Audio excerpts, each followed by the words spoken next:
आजकल एक सवाल लगभग हर इन्वेस्टर के दिमाग में है। गोल्ड महंगा हो गया है, तो क्या आप सिल्वर में इन्वेस्ट करना चाहिए? सोशल मीडिया पर सिल्वर को नेक्स्ट गोल्ड बोला जा रहा है। लेकिन सवाल ये है, ये सच में एक अपॉर्चुनिटी है या फिर रिटेल इन्वेस्टर्स के लिए एक ट्रैप? आज के इस वीडियो में हम सिल्वर इन्वेस्टमेंट को ग्राउंड रियलिटी के साथ बिल्कुल शांत और प्रैक्टिकल तरीके से समझेंगे। सबसे पहले एक इंपॉर्टेंट बात समझिए। ज्यादातर रिटेल इन्वेस्टर्स सिल्वर में तब एंट्री लेते हैं जब प्राइस ऑलरेडी काफी ऊपर होता है। हिस्ट्री अगर देखें तो 1980s के डेकेड में सिल्वर ने शार्प रैली की और फिर काफी सालों तक क्रैश रहा। 2010 और 2011 में भी सिल्वर लगभग $50 के आसपास पहुंच गया, लेकिन उसके बाद लॉन्ग टाइम तक प्राइस में मोमेंटम नहीं आया। इसका मतलब ये नहीं है कि सिल्वर बेकार एसेट है, लेकिन इसका मतलब ये जरूर है कि सिल्वर एक हाईली वॉलेटाइल और साइकिल बेस्ड इन्वेस्टमेंट है। शॉर्ट टर्म में सिल्वर बहुत ज्यादा रिस्की हो सकता है। बहुत लोग कहते हैं गोल्ड बढ़ गया तो सिल्वर भी ऑटोमेटिकली बढ़ेगा, लेकिन रियलिटी थोड़ी अलग है। गोल्ड और सिल्वर दोनों एक जैसे एसेट्स नहीं हैं। Gold primarily store of value है। जब क्राइसिस होती है, जब अनसर्टेनिटी होती है, गोल्ड स्ट्रांग परफॉर्म करता है। वहीं सिल्वर एक इंडस्ट्रियल मेटल भी है। सिल्वर की demand directly global economy, manufacturing और प्रोडक्शन से जुड़ी होती है। इसलिए सिल्वर का फ्यूचर सिर्फ प्राइस से नहीं, बल्कि इकोनॉमिक साइकिल से डिसाइड होता है। अब आते हैं इस पूरी कहानी के सबसे इंपॉर्टेंट फैक्टर पर, चाइना। चाइना दुनिया का सबसे बड़ा सिल्वर कंज्यूमर है। Solar panels, electric vehicles, electronics, mobile phones, laptops, data centres, इन सब में सिल्वर का यूज होता है। अगर 2025 और 2026 में चाइना के एक्सपोर्ट्स स्ट्रांग रहते हैं, मैन्युफैक्चरिंग ग्रो करती है, तो सिल्वर की डिमांड नेचुरली बढ़ेगी।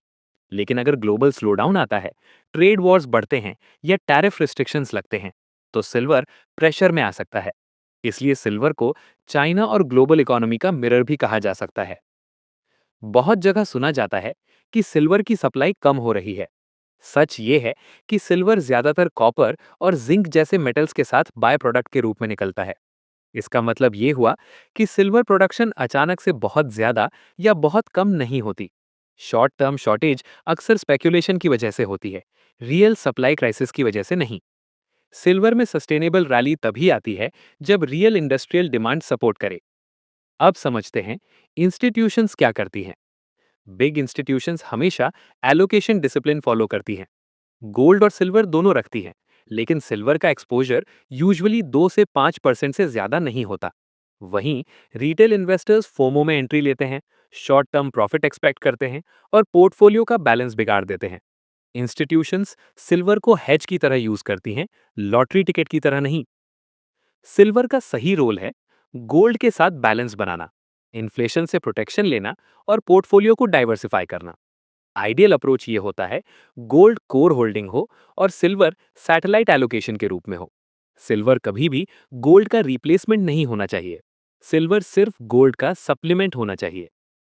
सिल्वर में इन्वेस्ट कैसे करें? रिटेल इन्वेस्टर्स के लिए सबसे सेफ ऑप्शंस होते हैं सिल्वर ईटीएफ्स या सिल्वर म्यूचुअल फंड्स, गोल्ड और silver combination funds. Physical silver सिर्फ लॉन्ग टर्म के लिए और सिर्फ 99.9% प्योरिटी के साथ।